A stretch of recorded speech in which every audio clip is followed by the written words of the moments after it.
Kumusta? Ngayon, parang magandang nahimayin itong ilang babasahin na pinag-usapan natin tungkol sa Koinos Church. Ano? Oo nga. Kasi ang goal natin, hindi lang malaman kung ano siya, pero ano ba talaga yung kaibuturan nito?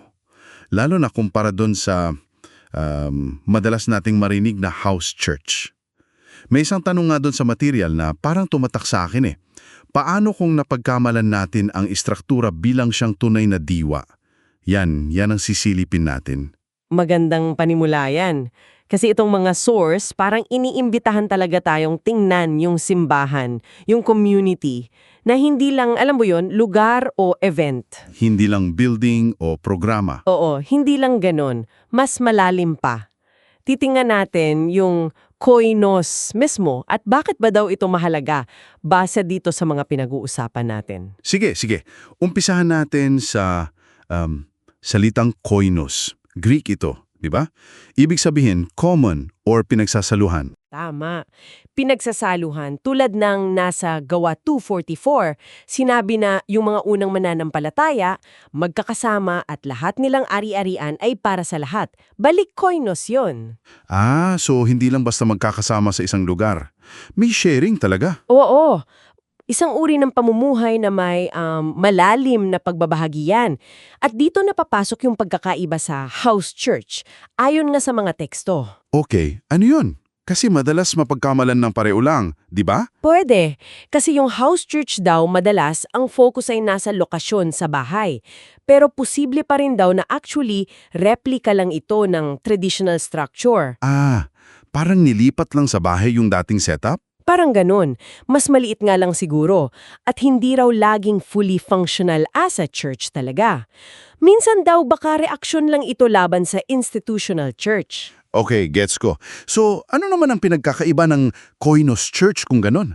Saan ang focus niya? Ayon sa mga source mo, ang Koinos Church, ang focus niya ay nasa relational essence, sa biblical shared life. Yung function ang mahalaga, paano siya gumagana bilang katawan ni Kristo. Function over form, kumbaga. Exactly. Central dito yung tinatawag na mutuality, pagtutulungan, tapos shared responsibility. Lahat may pananagutan. At yung fellowship, yung koinonia, hindi lang siya activity, kundi pundasyon mismo. Malinaw. Tapos linawin lang din, hindi raw ito anti-structure, kundi anti-stratification.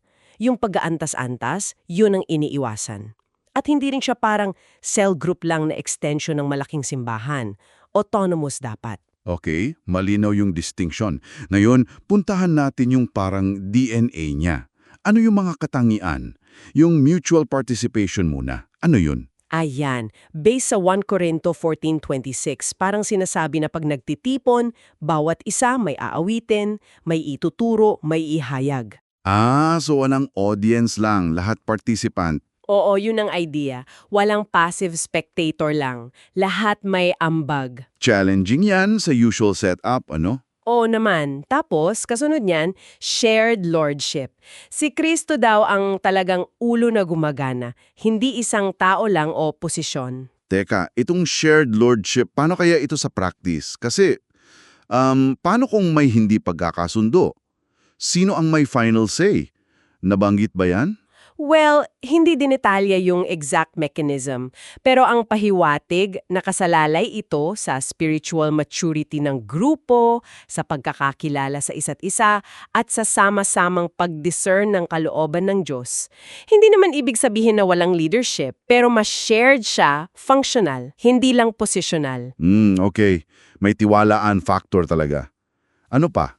Meron pa yung radical hospitality and economic interdependence. Baka ito yung isa sa pinaka-challenging. Bakit challenging? Akala ko maganda ang hospitality. Oo, pero yung radical dito, hindi lang yung pagiging friendly. Ang tinutukoy sa Gawa 4:34, walang sinumang nagkukulang sa kanila, ang dating nito sa sources ay yung material needs tinutugunan talaga sa loob ng community. Hindi lang paminsan-minsan na tulong. Parang pamilya talaga. Oo, parang ganon. Hindi lang donation drive, talagang interdependent sa pang-araw-araw, malayo sa individualism gayon, di ba? Oo nga. Tapos may nabanggit ka pa kanina yung full biblical functionality. Ano naman to? Oo. Ito yung kakayahan ng Koinonias community na maging kompletong lokal na simbahan. May 4 na aspeto daw. Self-governing, Kaya nilang pamahalaan sarili nila? tama. Self-supporting, Kayang tustusan ang sarili? self-propagating, Kayang mag-reach out at dumami? at self-correcting. Kayang ituwid ang mali sa loob nila? Wow!